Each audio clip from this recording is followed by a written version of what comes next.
با عرض سلام خدمت دوستان گلم. امروز 14/12/1403 چاقوی جدیدی که تموم کردم خدمتتون میخوام نشون بدم، چنانکه مورد توجهتون قرار گرفت. نظراتتون رو لطف کنید واسم بفرستید.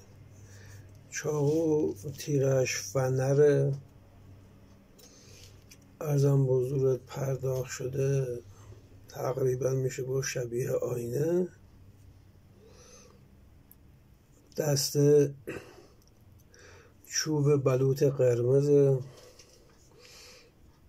دسته بسیار محکم و زیبا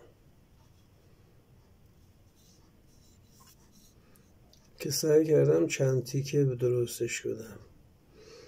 تهشو از درخت چوب سنجد و این قسمت بالاشو اینجا استخون قلم گاوه که به محکمی کار و زیبایی چاقو اضافه میکنه. اگه مورد توجهتون قرار گرفت لطف کنید نظراتتون رو حتما بهم بگید. اینم تیزی چاقو، ارزم به حضورتون.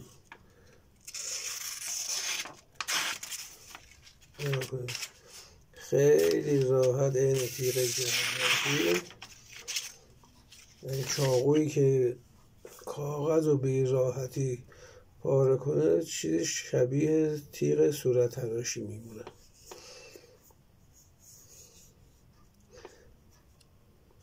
اگه مورد پسند بود لطف کنید نظرتون هم واسم بفرستید. متشکرم. خدا نگهدار.